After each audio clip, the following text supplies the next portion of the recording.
Unlike the last 4 days, literally nobody asked for this, so I don't really have a good intro this time around, but I'll be damned if that'll stop me from making this video. Welcome to day 4 of Rankmas, and today we're ranking every single dam in GTA 5. Now sure, there are only 5 dams in the game, but come on everyone, 12 videos in 12 days is wild for me, so I needed one easier day to kind of push me through. First off, I want to clarify that these are not dams. Now sure, they do hold back water, but these being dry docks for boat repair are technically caissons. Regardless, I suppose if we did count them in the ranking, this is probably where they'd rank anyway, so we'll move on. So where are the 5 other dams? Well, I want you to comment below where you think they are. No cheating, because I want to test your map knowledge. Okay, are you ready to go through them? Last call? Here we go. Located at the northernmost point of the LS River, the East Vinewood LS River Dam really doesn't hold back that much water and could almost be considered a spillway. However, it does hold back a small body of water, so we did have to count it. Now, it does have other uses, such as being used as a road and a bridge, but other than that, this just kind of exists. However, that isn't the only place where water enters the LS River. Over in Murrieta Heights, the LS River has another dam coming in. In this case, it looks to be a power dam. So it doesn't have as much use for vehicles because it's not a bridge, but it does appear to have some sort of power generation or some sort of other use, which did bump it up past the previous one. Plus, this design is a bit more unique, having more walkways and intricate design details all over it.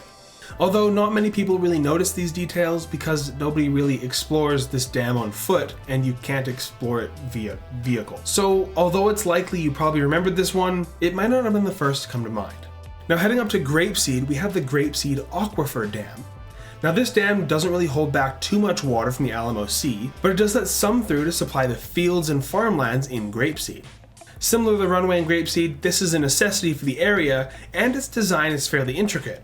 Despite having an extremely short ladder, this might be one of the shortest ladders in the game, but maybe one day we'll just have to rank all of those. Actually, there's probably way too many of those. Forget I ever said that. We're not doing that. Unless. Now getting to the 2 most popular dams, the Vinewood Hills Reservoir is realistically more of a road than a dam, but it is built to hold back the water in this reservoir. Now you probably already asked, how are you ranking these dams? Surely there's not that many things you could rank them on. Well, I've ranked them on the size, their disasterability, so if they were to break, how much disaster would it cause? The higher, the better. I also considered how well they were designed, which in the case of the Vinewood Hills Reservoir Dam is really nice. With these archways, it does make a good silhouette on the mountains above the Vinewood Hills. And then I gave them some bonus points if they had other uses for vehicles, traffic, pedestrians, or just other uses in general. So obviously the Vinewood Hills Reservoir Dam here did score quite well, absolutely demolishing everything else we've covered previously. But it just wasn't enough to dethrone the Land Act Reservoir Dam. Being the largest and tallest dam in the game, this really resembles the Hoover Dam. Now I'm not saying it's based on the Hoover Dam, but it just has that magnificent feel looking up to it.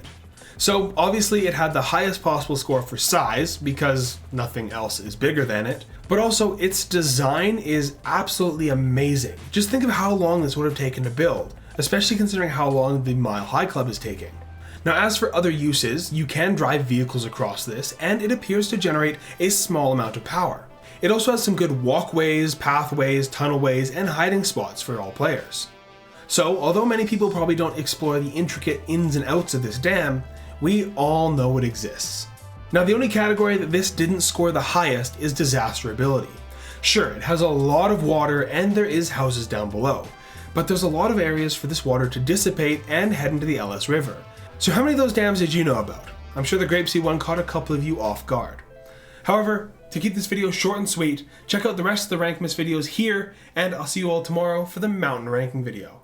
And as usual, it won't have any mid-roll ads, like the rest of Rankmas.